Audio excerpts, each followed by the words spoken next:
जय श्री राधे कृष्णा। आइए आज हम सभी मिलकर श्रद्धा भाव से जानेंगे कि वर्ष 2026 में माघ मास शुक्ल पक्ष की जया एकादशी का व्रत कब धारण किया जाएगा। साथ ही हम जानेंगे व्रत के शुभ मुहूर्त के बारे में, पूजन के समय के बारे में, पारण समय के बारे में तथा व्रत का पारण किस विधि और किन पदार्थों से किया जाएगा। माघ मास शुक्ल पक्ष की जया एकादशी व्रत की आप सभी को हार्दिक शुभकामनाएं। भगवान श्री लक्ष्मी नारायण की कृपा से आप सभी के जीवन में सुख, शांति, समृद्धि और वैभव बना रहे, यही प्रार्थना है। माघ मास शुक्ल पक्ष की एकादशी को ही जया एकादशी के नाम से जाना जाता है। जो भी भक्त सच्चे मन, श्रद्धा, भक्ति और नियम निष्ठा के साथ जया एकादशी का व्रत धारण करते हैं और विधि विधान से इसका पालन करते हैं, उनके जीवन से अकाल मृत्यु का भय समाप्त हो जाता है। इस व्रत के प्रभाव से मनुष्य भूत, प्रेत, पिशाच आदि योनियों के कष्ट से मुक्त हो जाता है। यह व्रत पितरों को सद्गति प्रदान करने वाला तथा व्रती को मोक्ष देने वाला माना गया है।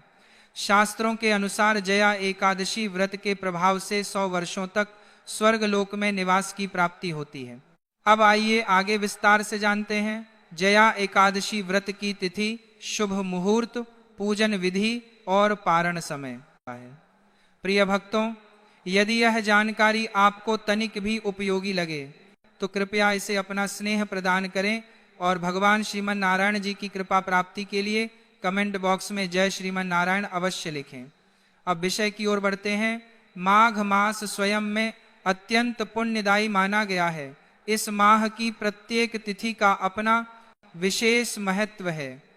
माघ शुक्ल पक्ष में बसंत पंचमी, तृतीया, पंचमी, अष्टमी, नवमी तथा एकादशी सभी तिथियां साधना और पुण्य अर्जन के लिए श्रेष्ठ मानी गई हैं। भगवान नारायण स्वयं कहते हैं कि जो मनुष्य माघ मास में स्नान करता है अथवा इस मास की एकादशी का विधि पूर्वक व्रत करता है, कुलिश में उसके समस्त पापों का नाश हो जाता है। माघ शुक्ल पक्ष की जया एकादशी को विजय प्रदान करने वाली एकादशी कहा गया है। यह एकादशी जीवन की कठिनाइयों पर विजय दिलाने वाली मानी जाती है।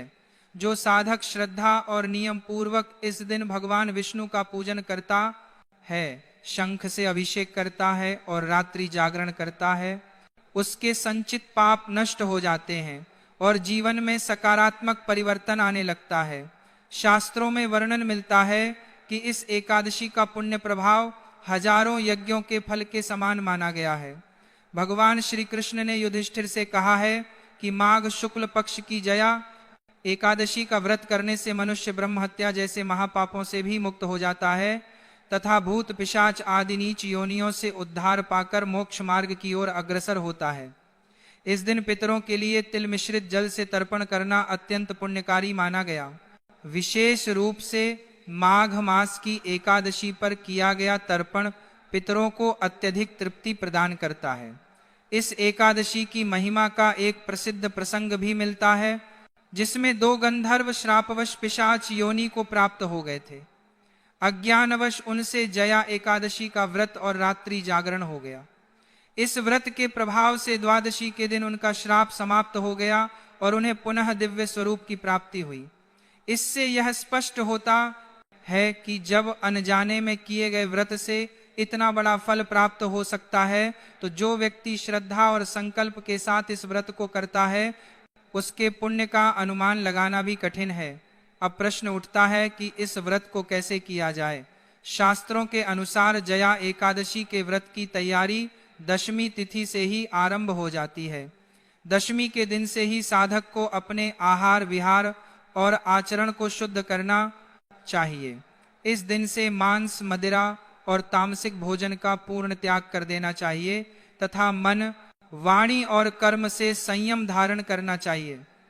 दशमी की रात्रि से ही भगवान विष्णु का स्मरण करते हुए व्रत का संकल्प लेना श्रेष्ठ माना गया है। इस व्रत को शास्त्रीय विधि और पूर्ण नियमों के साथ करना चाहिए। जो साधक श्रद्धा पूर्वक नियमों का पालन करते हुए इस व्रत को आरंभ करता है और विधि विधान से इसका समापन करता है, उसकी मनोकामनाएं अवश्य पूर्ण होती हैं। जया एकादशी के दिन पितरों के लिए तर्पण करना विशेष रूप से फलदायी बताया गया है। वैसे तो प्रत्येक एकादशी पर पितृ तर्पण का महत्व है, लेकिन माघ मास में वह भी एकादशी के दिन तिल मिश्रित जल से किया गया तर्पण पितरों को अत्यंत संतोष प्रदान करता है। आगे हम यह भी जानेंगे कि पितृ तर्पण किस विधि से करना चाहिए।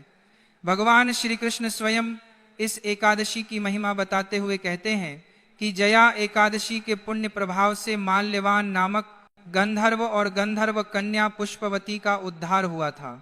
देवराज इंद्र के श्राप से वे दोनों पिशाच योनि को प्राप्त हुए और लंबे समय तक घोर कष्ट भोगते रहे। एक बार अज्ञानवश उनसे माघ शुक्ल जया एकादशी का व्रत हो गया और उसी रात्रि उनसे जागरण भी हो गया।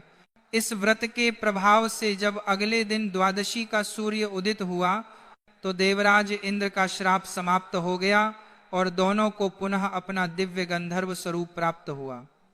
इस प्रकार यह एकादशी मनुष्य के अत्यंत भारी पापों का भी नाश करने वाली मानी गई है। जब अनजाने में किए गए व्रत से इतना महान फल प्राप्त हो सकता है, तो जो व्यक्ति संकल्प लेकर श्रद्धा से पूजन करता है, उसके पुण्य का वर्णन करना किसी के लिए भी संभव नहीं है। इस व्रत को शास्त्रीय विधि और पूर्ण नियमों के साथ करना चाहिए। जो साधक श्रद्धा पूर्वक नियमों का पालन करते हुए इस व्रत को आरंभ करता है और विधि विधान से इसका समापन करता है और विधि विधान उसकी मनोकामनाएं अवश्य पूर्ण होती हैं। जया एकादशी के दिन पितरों के लिए तर्पण करना विशेष रूप से फलदायी बताया गया है। वैसे तो प्रत्येक एकादशी पर पितृ तर्पण का महत्व है, लेकिन माघ मास में वह भी एकादशी के दिन तिल मिश्रित जल से किया गया तर्पण पितरों को अत्यंत संतोष प्रदान करता है। आगे हम यह भी जानेंगे कि पितृ तर्पण किस विधि से करना चाहिए।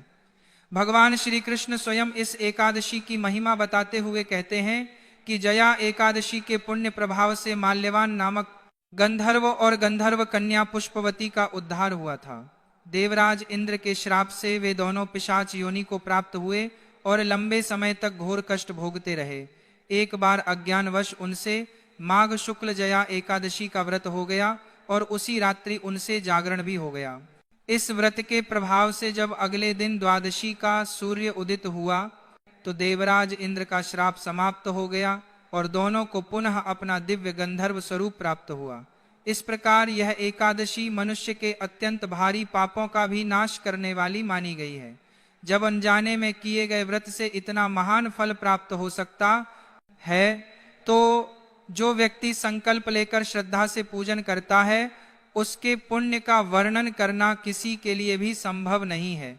अब स्वाभाविक प्रश्न यह उठता है कि इतना फलदायी व्रत किया कैसे जाए, इसकी विधि क्या है, इसके नियम कौन कौन से हैं और इसका पालन किस प्रकार करना चाहिए।